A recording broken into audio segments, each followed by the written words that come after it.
Welcome all of you. मैं Siddharth Rao, assistant professor political science, government NM college Hanumangarh से।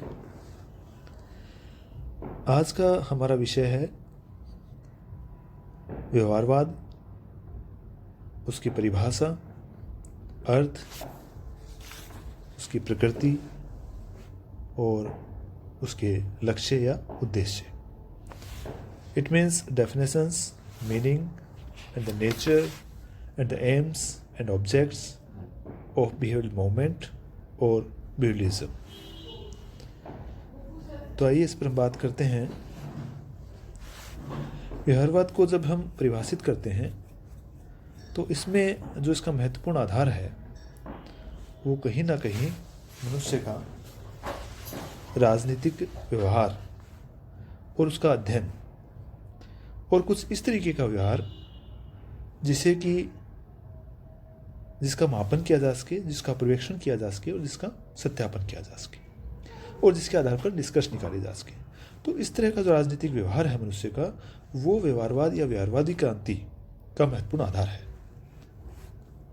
जैसा कि स्वयं डेविड स्टर्न ने कहा था कि व्यवहारवाद के अध्ययन की इकाई मनुष्य का ऐसा राजनीतिक व्यवहार है जिसका कि हम पर्यवेक्षण, मापन और सत्यापन किया जा सकता है, और यह ऐसे अध्ययन के द्वारा राजनीति की संरचनाओं, उनकी प्रक्रियाओं के बारे में वैज्ञानिक व्याख्याएं विकसित करना चाहता है। तो ऐसा जो व्यवहार है वो अध्ययन की इकाई होगा व्यवहारवाद की।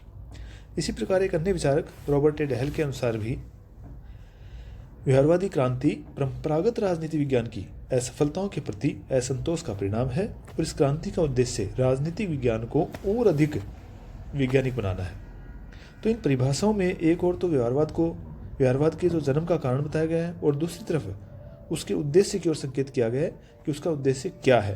तो उसका उद्देश्य है इस राजनीति विज्ञान को और अधिक वैज्ञानिक बनाना। तो हम ये कह सकते हैं कि व्यवहारवाद को समझने के लिए हम इसको जो है दो पक्षों में बांट सकते हैं।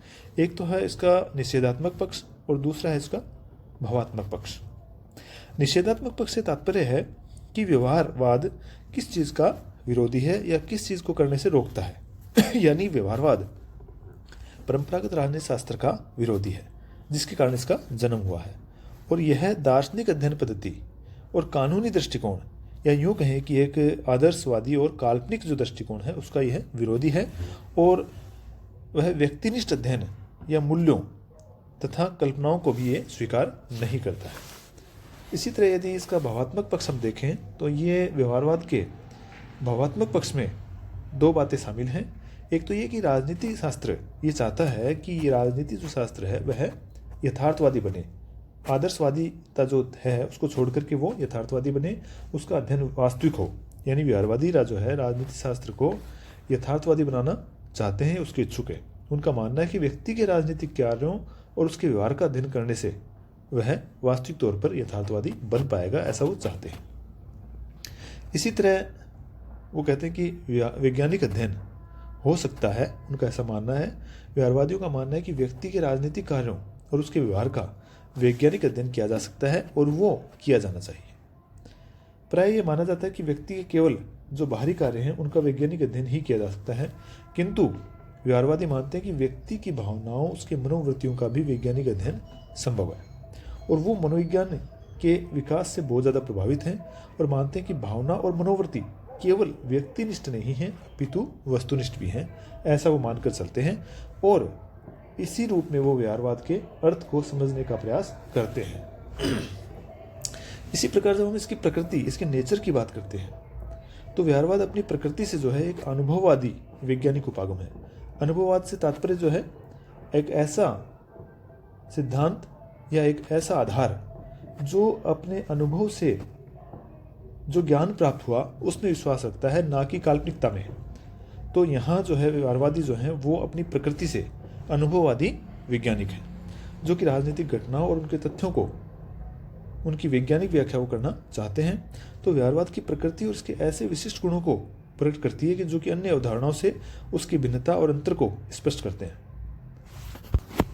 तो इस प्रकार से व्यवहारवाद की अगर हम नेचर यानी उसकी प्रकृति को समझने का प्रयास करें तो एक विचारक किर्कपैट्रिक ने उसको उसकी प्रकृति को कुछ इस तरीके से बताने का प्रयास किया है कि राजनीतिक विज्ञान के अध्ययन और उसके शोध कार्य में विश्लेषण की जो मूल इकाई है वो मूल इकाई व्यक्ति है। नंबर 2 कि राजनीतिक जो विज्ञान है वह अन्य समाज विज्ञानियों की तरह ही एक व्यवहारवादी विज्ञान है और राजनीति विज्ञान का अन्य समाज विज्ञानों से घनिष्ठ संबंध है। तो नंबर 1 तो हुआ कि मूल इकाई व्यक्ति है, नंबर 2 यह व्यवहारवादी विज्ञान है। इसी तरह वो कहता है कि व्यवहारवाद तथ्यों के पर्यवेक्षण, उनके वर्गीकरण और उनके मापन के लिए अधिक जो है शुद्ध टेक्निक्स के विकास पर बल देता है और इस दृष्टि से यह सांख्यिकीय और परिमाणात्मक जो सूत्रीकरण है उनके उपयोग को वरीयता देता है। यानी उनका मानना है कि यह अपनी प्रकृति से अधिक साइंटिफिक है। व्यवहारवाद का जो उद्देश्य है वो राजनीति विज्ञान को एक व्यवस्थित और अनुभविक विज्ञान बनाने के रूप में विकसित करना है। यानी अनुभविक तरीके से जो ज्ञान प्राप्त हो और होना चाहिए और वो सिस्टमेटिक होना चाहिए। तो ये अपनी प्रकृति से एक ऐसा समाज विज्ञान चाहता है जो व्यवस्थित हो और अनुभविक विज्ञान पर आधारित हो। अब यदि हम इसके जो लक्ष्य और उद्देश्यों पर नजर डालें तो व्यवहारवादी दृष्टिकोण या उपागम का जन्म एक ऐसे वैचारिक आंदोलन के रूप में हुआ था जिसका उद्देश्य परंपरागत राजनीति विज्ञान के स्थान पर एक नए और साइंटिफिक राजनीति विज्ञान की स्थापना करना रहा है। और यदि हम उसको थोड़ा सा संक्षेप में देखें तो जो उसके महत्वपूर्ण उद्देश्य हैं वो कुछ इस प्रकार हैं कि एक तो ये है कि व्यवहारवादी इस विषय को एक नवीन राजनीति विज्ञान की स्थापना करने के इच्छुक रहे हैं। यानी व्यवहारवादी आंदोलन परंपरागत जो विज्ञान है राजनीति विज्ञान उसके स्थान पर एक न्यू पॉलिटिकल साइंस यानी नवीन राजनीति विज्ञान की स्थापना करना चाहता है। व्यवहारवादियों का ये मानना है कि यदि राजनीति विज्ञान के अध्ययन के लिए हम जिन पद्धतियों का उपयोग कर रहे हैं यानी परंपरावादी पद्धतियाँ उनको त्याग दिया जाए और उनके स्थान पर साइंटिफिक जो अध्ययन पद्धतियाँ हैं उनका अगर काम में लिया जाए तो न्यू पॉलिटिकल साइंस नवीन राजनीति विज्ञान की स्थापना हो सकती है। तो ये उनका एक लक्ष्य है कि नवीन राजनीति विज्ञान की स्थापना करना। इसी तरह वो राजनीति का विज्ञान विकसित करना चाहते हैं क्योंकि राजनीति एक सोशल साइंस है तो वो उसको एज ए साइंस वो उसको विकसित करना चाहते हैं। तो उनका मानना है कि राजनीति विज्ञान को तथ्य और घटनाओं के अध्ययन के लिए जो नेचुरल साइंसेज हैं यानी प्राकृतिक विज्ञान है उनकी अध्ययन पद्धतियों को काम में लेते हुए हम इसका अध्ययन करें। इन वैज्ञानिक पद्धतियों की मदद से राजनीति विज्ञान को संपूर्ण अध्ययन को वे चाहते हैं कि मूल्य निरपेक्ष हो जाए और वो यथार्थवादी हो जाए, वस्तुनिष्ठ हो जाए।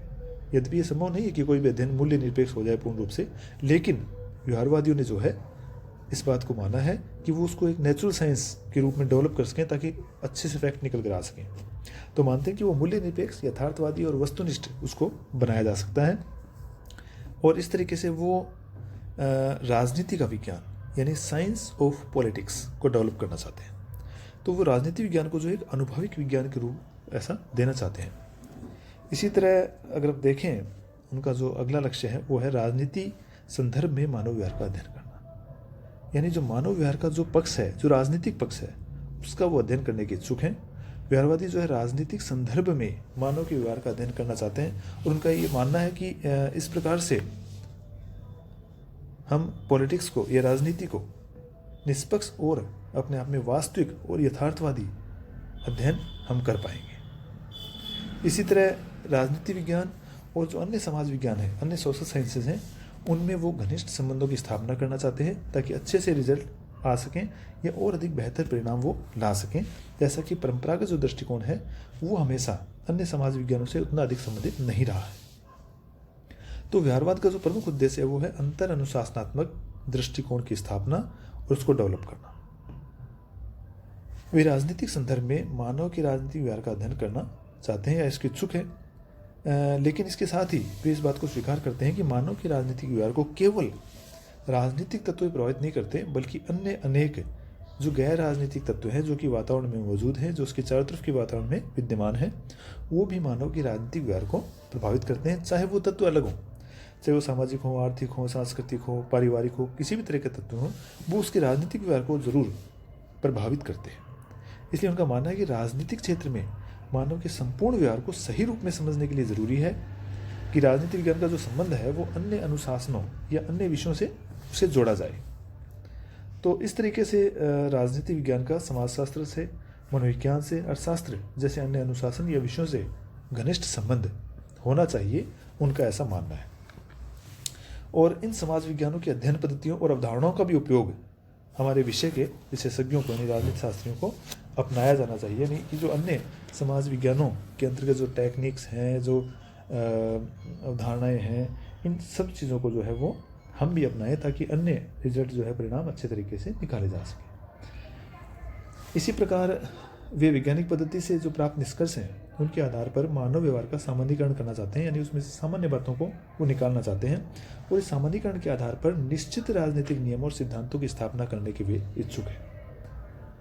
और यदि हम एक संक्षेप रूप में कहें तो व्यवहारवादियों का अपना उद्देश्य एक ऐसे नए राजनीति विज्ञान यानी न्यू पॉलिटिकल साइंस को एस्टेब्लिश करना है जिन्हें कि डेविड स्टन ने व्यवहारवाद के जो एक लक्षण है 8 लक्षण बताए हैं जिसके माध्यम से